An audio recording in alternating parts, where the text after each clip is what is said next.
Ֆորումի օրակարգը այս տարի երկրորդ անգամ ենք արդեն անցկացնում ֆորումը եւ ցանկություն ունենք դա սարքենք ամեն տարվա եւ գլխավոր հիմնական թեման դա այն միտումներն է, որ կա միջազգային ասպարեզում հանքարդյունաբերության եւ վերականգնող էներգետիկայի հետ կապված եւ ինչ ներուժ ունի Հայաստանը։ Մեր կարծիքով Հայաստանի ներուժը ահռելի է այս ոլորտներում եւ կարելի ասել նման համեմատելի ոլորտներ չունենք։ Օրինակ մի քանի տենց հաշվարկներ, հետազոտություններ եւ կանխատեսումների հիման վրա մենք տեսնում ենք, որ Հայաստանի հանքարդյունաբերության ոլորտը կարող է ապահովել մոտ 3 միլիարդ դոլարի արտահանում մի քանի տարվա ընթացքում 5-6 տարվա ընթացքում 3 միլիարդ արտահանումը դա ավելի շատ է, քան ամբողջ Հայաստանի Հանրապետության արտահանումը 2021 թվականին։ Ուղղակի համեմատության համար ասեմ, որ մյուս հաջորդ ոլորտը, որ ունի այդպիսի ներուժ, ոչ թե այդպիսի, այլ երկրորդ արտանող ոլորտը դա ծխախոտի արտահանումն է եւ ծխախոտի արտահանումը մոտարապես 300 միլիոն դոլար է տարեկան։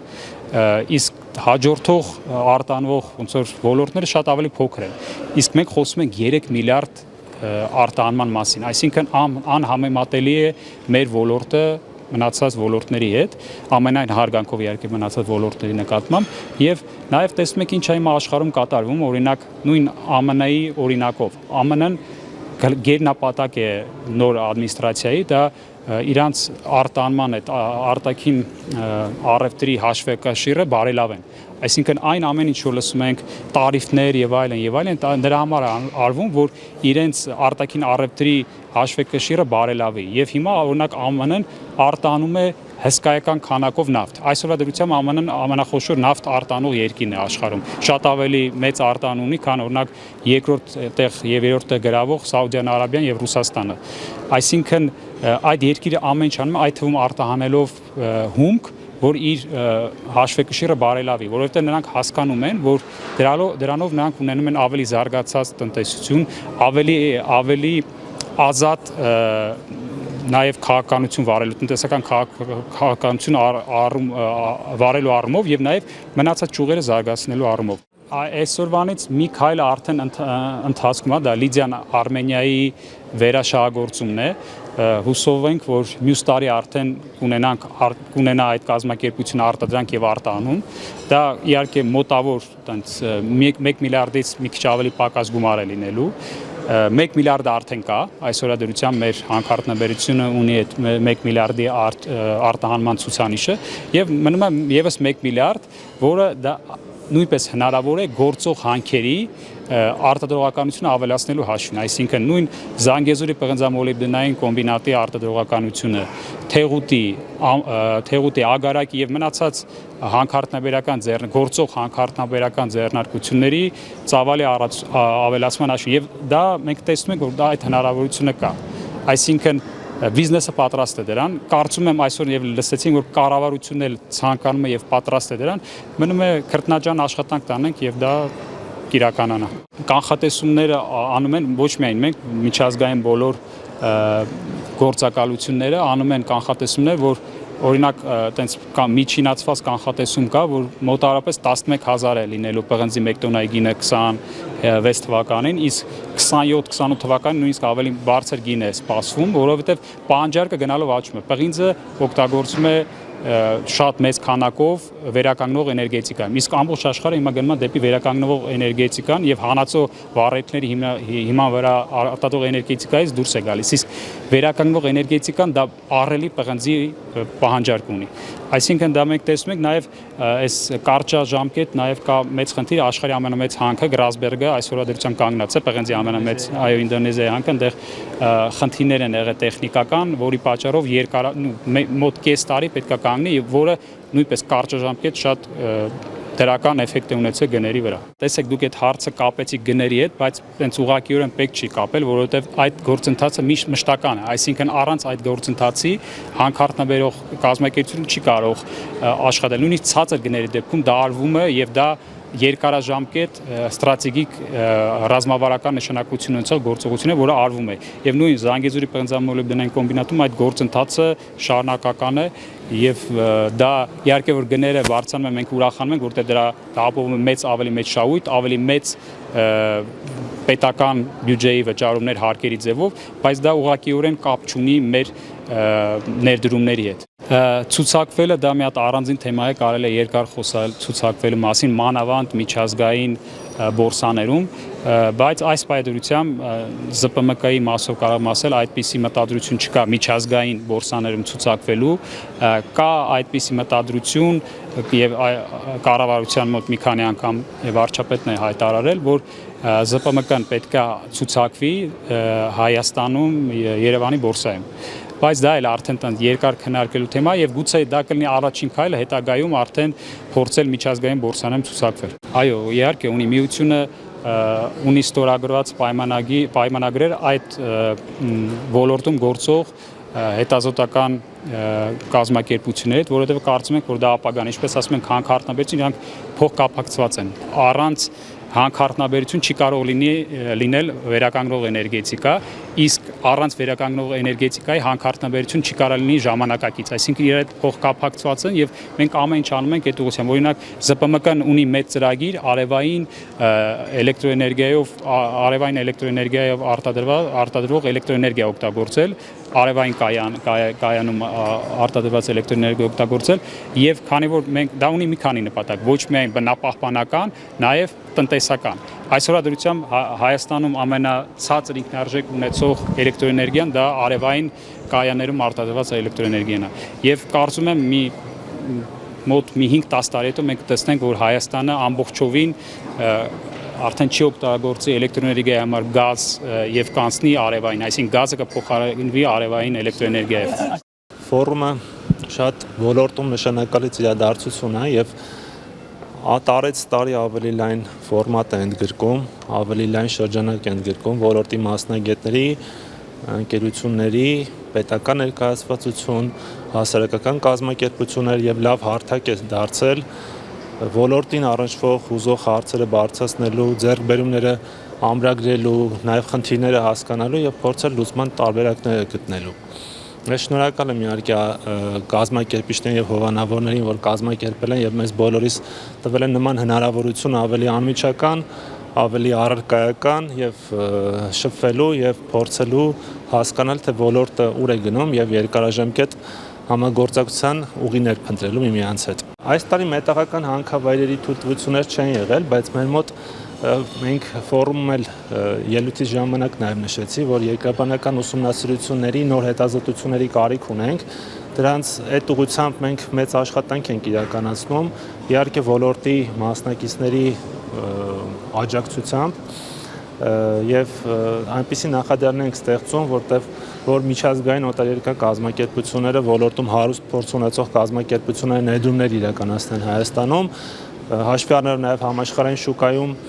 մեր ընդհանրապես մետաղների, այդ թվում կրիտիկական մետաղների պահանջարկի կտրուկ աճը, հետաքրքրվածությունը շատ մեծ է։ Օտարերկրյա կազմակերպությունները, օտարերկրյա երկրների հետ պարբերաբար հանդիպումներ ենք ունենում եւ փորձում ենք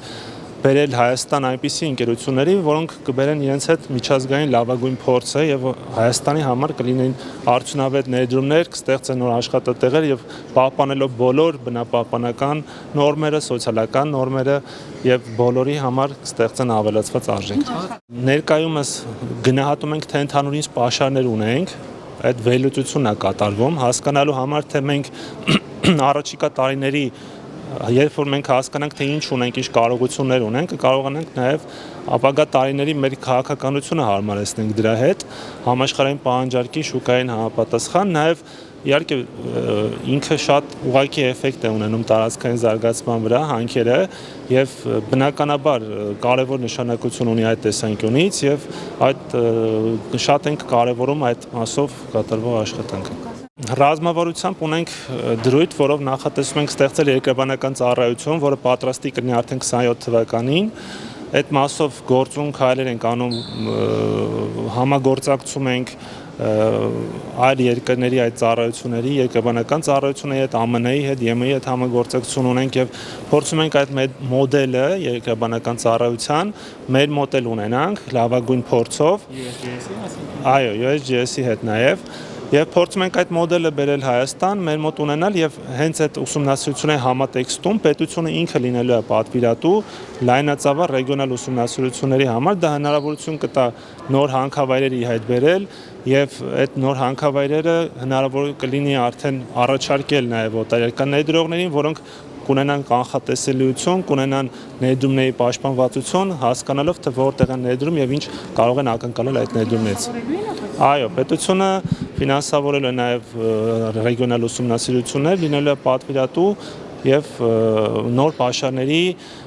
հայտնաբերման հնարավորություն է ստեղծվելու մեր հետագայում մեր շատ խոսացվեց պանելների ժամանակ բոլորը այդ են ասում որ մենք պետք է ունենանք վերարտադրություն հանքարդյունաբերությունում որովհետեւ տարիներ հետո այս գործող հանքերը չեն լինի բայց մեր սերունդների համար պետք է ապահովենք հանքահումքային հենք որը հնարավորություն կտա վերարտադրել մեր հանքարդյունաբերությունը նաեւ մեր սերունդների համար առաջիկա երկարաժամկետ կտրվածքով Հետագա արտադրությունը տնտեսապես շատ շահավետ է եւ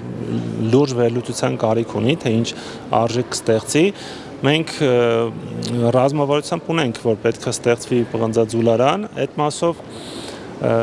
գործուն քայլեր կան եւ ուղղակի դեռևս որ ասեմ արդյունք կա, որ կարող ենք ասել, որ մեր պղնձաձուլարանը հիմա կառուցվում է, ոչ, դա չկա, բայց կա համագործակցություն եւ այլ երկրների ընկերությունների հետ, որոնք պատրաստակամություն են հայտնում Հայաստանում կառուցել պղնձաձուլարան, բայց դա դեռևս այսպես ասած շատ առարկայական չէ, որ կարողանանք ասել, որ մենք կունենանք, բայց բնականաբար մենք խթանում ենք այդ process-ը, դա լուրջ տնտեսագիտական հաշվարկ է ենթադրում, մեր ունեցած պաշարները գնահատելու եւ կարծում մենք պղնձաձուլարան կունենանք նաեւ մեր պաշարների ծավալները մեծացնելու արդյունքում, որպեսզի կարողանանք այդ հումքը ապահովել։ Պղնձաձուլարանների մասով, հենց կոնկրետ այդ մասով Չինաստանն է շատ հետաքրքրված, պարսկական ընկերություն կա, որ շատ հետաքրքրված է ու ընթացիկ ես ասացի, որ շուկայի աճին զուգահեռ հետաքրքրվածությունը գնալով ավելի մեծանում է, կարծում նոր դերակատարներ իհայտ կգան այս գործընթացում Մենք հավատում ենք, որ կգա մի օր, որ կունենանք այդ արտադրությունը, դրա համար մենք մեզանից փորձում ենք ամեն ինչ անել, որ այդ ձուլարանը ստեղծվի Իհարկե բոլոր նորմերը բնապահպանական նորմերը պահպանելով բնականաբար։ Խոչընդոտները կարող եմ մի քանիսը թվարկել, որոնք կա այսպես ասած խոչընդոտ են, հիմնականում դա տեղեկատվության պակասն է օտարերկրյա ներդրողների համար, որտեղ իրանք հասանելիություն չունեն մեր ֆոնդային նյութերին, այսինքն ես նշեցի, որ դրանք հիմնականում ԽՍՀՄ ժամանակվանից նույնիսկ կուտակված նյութեր են, որոնք ռուսերենով պահպանվող նյութեր են, այսինքն հաստ գրքեր են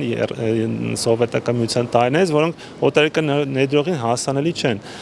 Մեկը տեղեկատվության պակասն է, որը մենք հիմա լուծում ենք թվայնացման գործընթացով,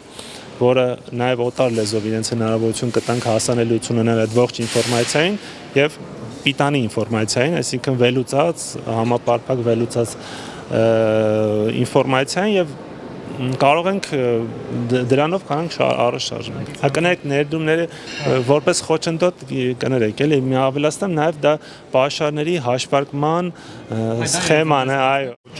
Որպես խոչընդոտ իհարկե օգտակար հանածոների հաշվետվականության համակարգն է, որը մեր մոտ դեռևս ԽՍՀՄ ժամանակների հաշվետվականության համակարգն է, որը միջազգային ընկերությունների, միջազգային ներդրողի համար հասկանալի լեզվով չէ։